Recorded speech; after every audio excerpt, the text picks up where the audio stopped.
Everybody, welcome to the Kickout. I'm your host Dre, and guess what? This is our first premiere episode that's going to be hitting YouTube today. And you know what? I was going to do audio only, but what the hell? I'm not touching that. This show is not like the Geek Depot, folks. This is exactly what I like to talk about. One of my favorite sports of all time, as you can see behind me, is the WWE Network with Wrestlemania. It was just this past weekend, as was NXT Takeover, and we had Ring of Honor Supercard of Honor.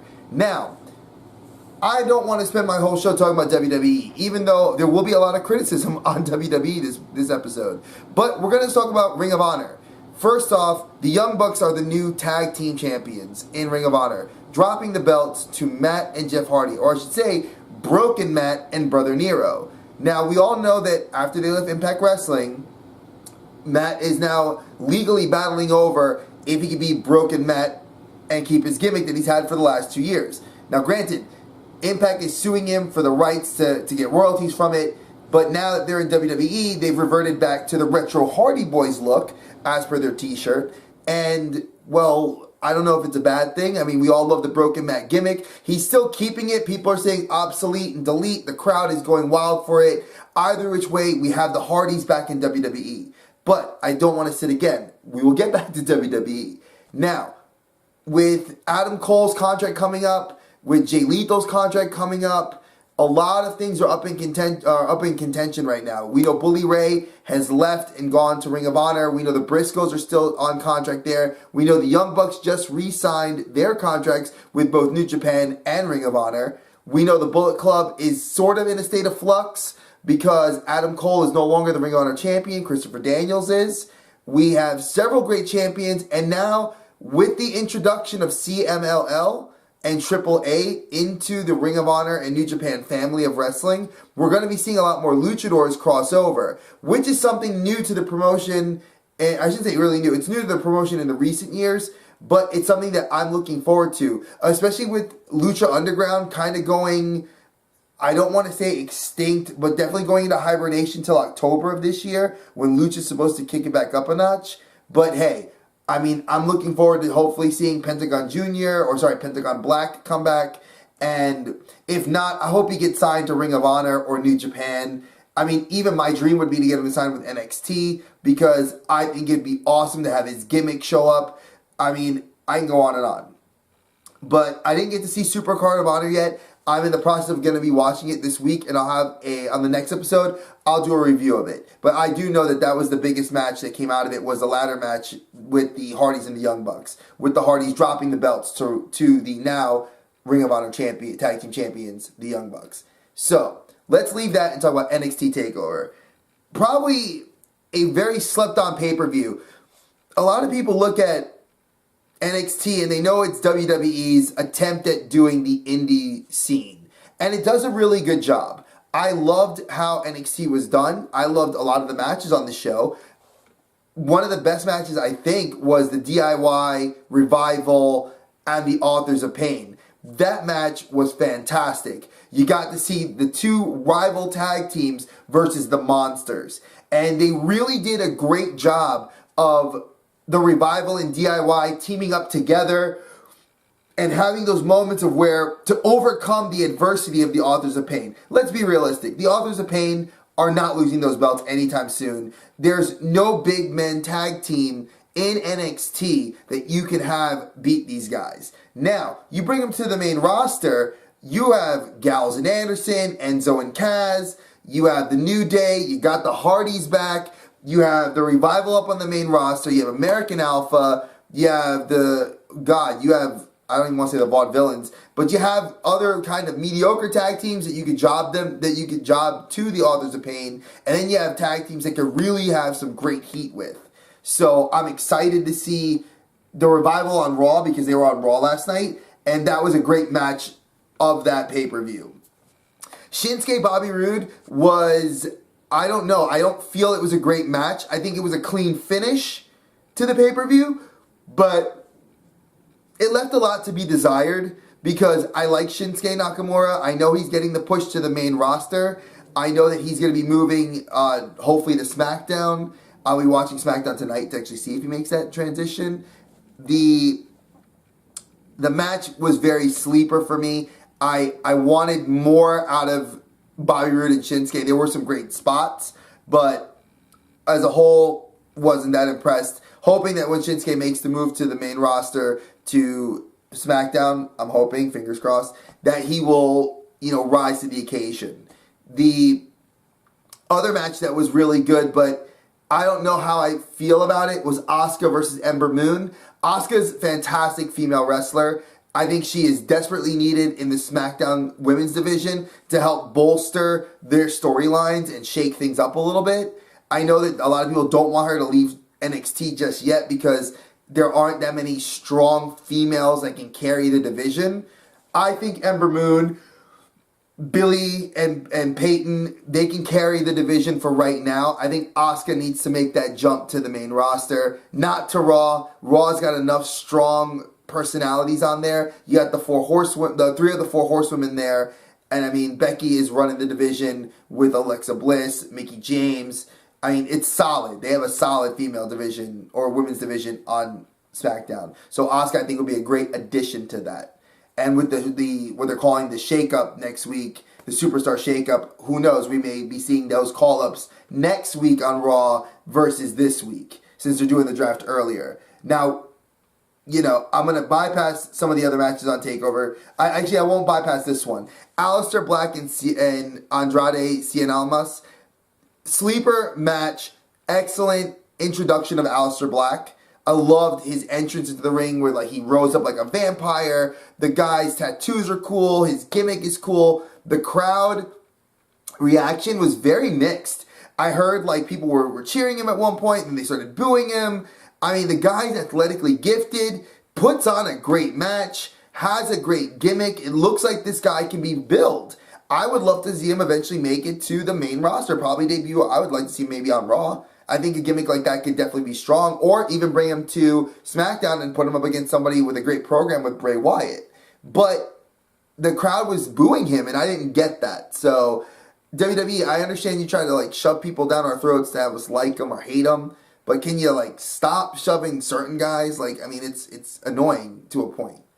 Let's see, who else was that's NXT. When you get to WrestleMania, the granddaddy of them all, as Vince used to call it, there are so many things I could say about it, and the best start was, and I said it, I said it from day one, the match of the night, AJ Styles versus Shane McMahon. I didn't want that to be the match of the night, but they really put on a hell of a show. AJ is a superstar. He is a commodity. He is as he says, the face that runs the place, the champ that runs the camp. The guy is a superstar, and why you put him in a match with Shane McMahon, who I think when you give him the opportunity, Shane can really put on a great show and knows what the business is about. He sold AJ. AJ sold him.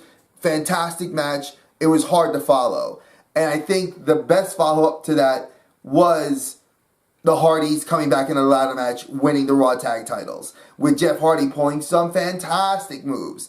They just came off of the night before, wrestling and actually in a ladder match and losing to the Young Bucks, to come back at another pay-per-view. And the crowd was screaming, delete, delete. And it was Brother Nero chants, Broken Matt chants. It was fantastic. For me as a wrestling fan, I was going ballistic. It was such a great pop for the audience. But honestly, after that match, it's you get Seth Rollins, Triple H.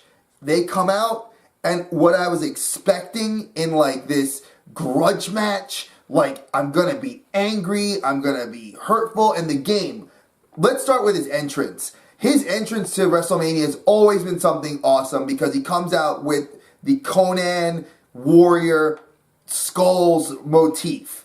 I'm expecting that. He comes out on a freaking motorcycle. Trips, what are you thinking? It was okay because I know you have the OCC customs and all that stuff, but come on, man. You could have came out with armor, and you had the Kingslayer. This was your opportunity to come out like the king. You're a true destroyer. And then Seth comes out dressed up in gold armor with dragon scales on the tights. lights up with a torch and it lights up the whole rampway. I mean, that was awesome. A very awesome entrance. Only to be rivaled by a bad match. I mean, this grudge match was a match. They call it an unsanctioned match. Unsanctioned matches don't even have referees. They just have an ending. There's a bell and it ends with another bell. Usually when the guy can't answer the count. And, you know, seeing Steph go through a table, awesome. Awesome, awesome, awesome. Seeing Triple H get beat up, very happy with that. But the match was not, it could have been way better. Seth, I love that you got to be at Mania and that you got to put on a show. I was excited about that. I only hope for next time that you're going to, you know, next year Wrestlemania, that you do something a little bit better and we give you in a better program. Goldberg versus, you know, Brock Lesnar. I mean, what was it? A match of suplexes. Once we went to Suplex City. It was in Orlando. And 10 suplexes later, an F5. There you go. Goldberg had a strong start with 4 spears or 5 spears. And I'm like, okay, Goldberg's going to destroy Lesnar. Goldberg drops the belt. You know, Brock gets it. Like, okay, don't really care about that one. That was a throwaway match. And I kind of expected that. Now, obviously the match I want to talk about, which is the one thing that a lot of people have not wanted to really touch on, but I think Peter Rosen said it best. I've watched a lot on Dave Metzler. I've seen a lot of the dirt sheets have stepped up. A lot of the wrestling sites have said, we're hating on Roman Reigns for walking into a match with The Undertaker. And to determine whose yard is it? Is it Undertaker's or was it Roman Reigns? Roman obviously was going to win the match. We knew this was the attempt at passing the torch to Roman Reigns to carry the brand into next year. That's what Vince says he wants. He wants Roman, Brock, Mania for the Universal title. So I'm like, all right, if you're hyping this up to be that's going to be the match, why are we not seeing Undertaker, you know, basically put him over? I mean, I've seen guys, and I think about this, and I was telling my best friend, you guys know Coley. She's been on the Depot. You've heard her in my other videos. She and I were watching Mania, and we're talking about it. And I told her, I said, you know, the best match I've seen someone get put over in, besides Kurt Angle with Cena, Jeff Hardy with The Undertaker, was Shawn Michaels and Ric Flair. Ric Flair is going to retire at WrestleMania. It was his last match, which we all know that really wasn't true, but we all knew that was Ric Flair's last big main event match. And he looked at Shawn and he says, come on, come on. And then the camera zooms in on Michael's face, and Michael's like, I'm sorry, Rick. I love you. Sweet chin music, 1, 2, 3. Turns over and is like, you see him hug Ric Flair. They have this great embrace in the ring. He puts his arm up. They cheer. They say, thank you, Rick. And it was a fantastic way to leave the ring. Here, we don't get that. We get something completely different. We get a match that actually started really good. I liked the spear, the punches, the give and take between Undertaker and Roman. I was extremely happy with that. It made my day. But then, Undertaker, for some reason, you could tell, was botching spots. Let's be realistic, folks. He was botching spots. And when he botched his spots, it's like Roman got off script. Now, like I said, I know my friends are making fun of me for this because it's like he went off script. Oh, Dre, don't worry, he goes off script. Yeah, of course, I know it's scripted. But when you go completely off script in the middle of a live telecast on a main event, you are the head of the show, of the biggest pay-per-view for the year. And you're supposed to be putting over Roman. And Roman wasn't getting put over. At one point, you look like you have this 30-year-old guy beating the tar out of a 57-year-old man that obviously is out of his prime and really shouldn't be wrestling anymore. It's been proven when Lesnar did it and busted his orbital socket and broke his ribs, and Vince McMahon had to go to the hospital with Undertaker to make sure he was okay. So we have all that, and it's like, wow, you're going to give me this? This is where you're putting it at? And then Undertaker tells him, you don't have the balls for this.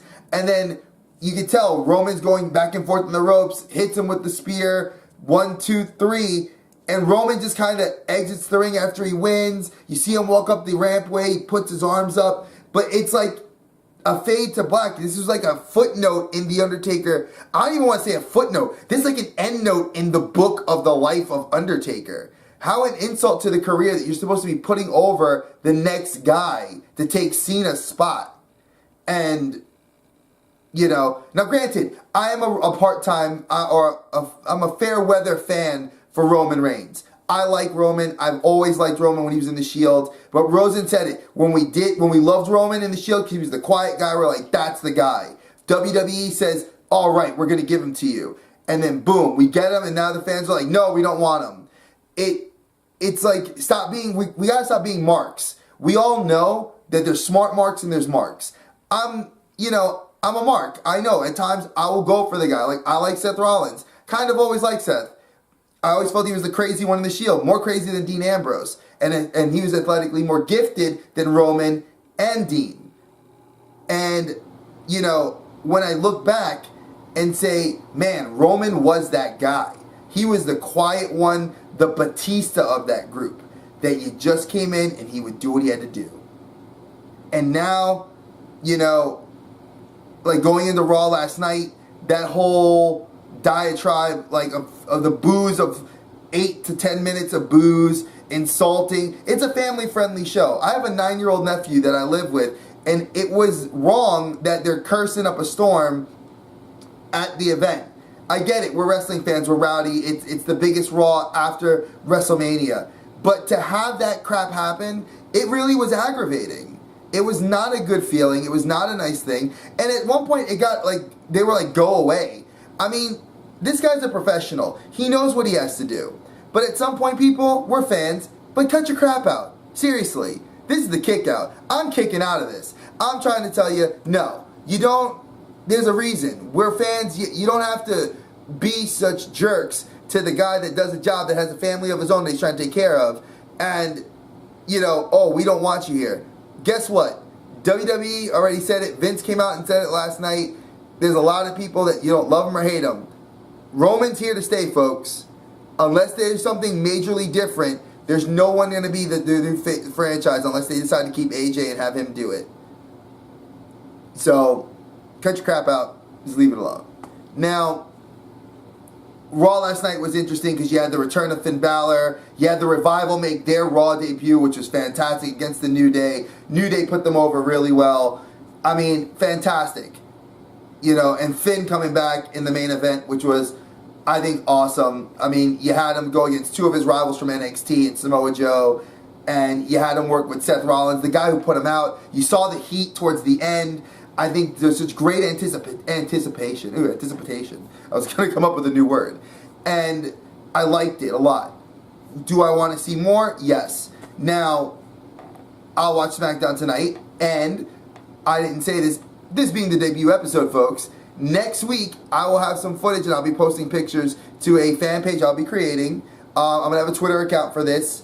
I know this is brand new, and I'm still working the kinks out, but this is the first episode for the new YouTube channel, which is the kick out. You know, I do have a geek channel, which is called Dre's Geek Depot. You can always check that out for a sub. But I'd like to see you guys sub here. What do you think of this episode, folks? This is the first episode of the kick out. Did you like it? If you did, sub when you see the sub bar little thingy, you know, you'll see it pop up. And if you loved it, hit me like. If you want to comment.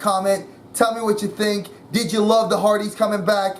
Do you want Broken Matt? Do you want Brother Nero? Do you want to see more great stuff? Do you want to hear more about Ring of Honor, Naito, and New Japan?